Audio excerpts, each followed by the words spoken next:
America ముందు Iran ఎంత అనుకున్నారు? 2-3 వారాల్లో అంతా పూర్తి చేసి వెనక్కి వచ్చేస్తామని లెక్కలు వేసుకున్నారు. కానీ ఇరాన్పై యుద్ధం విషయంలో అమెరికా అధ్యక్షుడు డొనాల్డ్ ట్రంప్ లెక్కలన్నీ కూడా ఇప్పుడు తప్పినట్లే కనిపిస్తున్నాయి. ఎలాగోలా ఈ యుద్ధం నుంచి బయటపడాలి, ప్రపంచవ్యాప్తంగా పెరుగుతున్న నిరసనల నుంచి కాస్త ఉపశమనం పొందాలనే ఆలోచనలో డొనాల్డ్ ట్రంప్ ఉన్నట్లు కనిపిస్తోంది. అమెరికాలో డొనాల్డ్ ట్రంప్ ఇమేజ్ ఇప్పుడు ఏకంగా మైనస్లోకే వెళ్ళింది.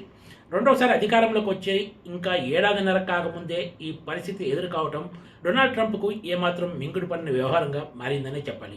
ఇప్పుడు అందుకే నిన్న మొన్నటి వరకు పదే పదే పట్టుబట్టిన హార్ముజ్ జలసంధి విషయాన్ని కూడా పక్కన పెట్టి ఇరాన్ యుద్ధానికి 2-3 వారాల్లోనే ముగింపు ఇవ్వబోతున్నట్లు ప్రకటించారు. అదే సమయంలో ఇరాన్ యుద్ధానికి సంబంధించి ఆయన బుధవారం రాత్రి కీలక ప్రకటన చేయనున్నట్లు వైట్ హౌస్ వెల్లడించింది. భారతీయ కాలమానం ప్రకారం చూస్తే ఇది గురువారం ఉదయం అవుతుంది. ఇప్పుడు డొనాల్డ్ ట్రంప్ ఇరాన్పై యుద్ధానికి సంబంధించి ఎలాంటి ప్రకటన చేయబోతున్నారా అని ప్రపంచమంతా ఎంతో ఆసక్తిగా ఎదురు చూస్తుందనే చెప్పొచ్చు. ఇరాన్ సుప్రీం లీడర్తో పాటు ఇరాన్ సైన్యానికి చెందిన కీలక నేతలందరినీ కూడా హతమార్చిన యుద్ధం విషయంలో ఆ దేశం ఏమాత్రం వెనక్కి తగ్గటం లేదు.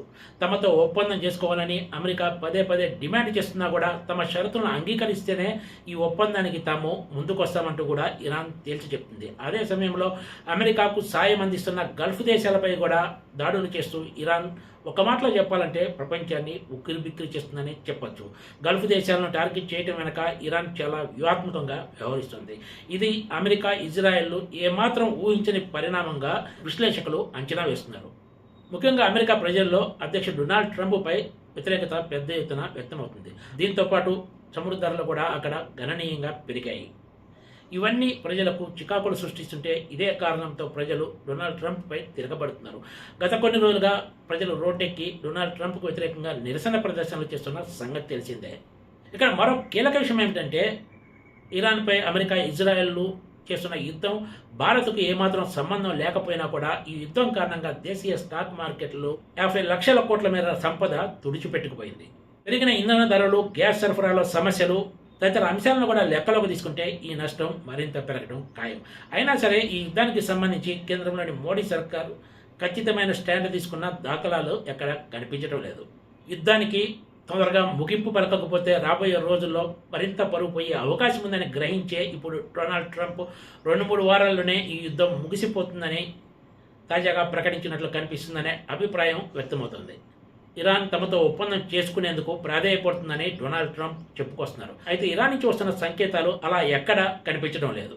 ఒకవైపు త్వరలోనే యుద్ధం ముగిస్తుందని చెప్తున్న డొనాల్డ్ ట్రంప్ మరోవైపు ఇరాన్కు పెద్ద ఎత్తున అమెరికా దళాలను పంపుతున్న వ్యవహారం కూడా ఇప్పుడు ఆసక్తికరంగా మారింది. గత కొన్ని రోజుల నుంచి ఇరాన్లో అమెరికా భూతల దాడులకు దిగే అవకాశం ఉందని వార్తలు వచ్చాయి. అయితే అదే జరిగితే అమెరికా భారీ మూల్యం చెల్లించాల్సి ఉంటుందని నిపుణులు అంచనా వేస్తున్నారు.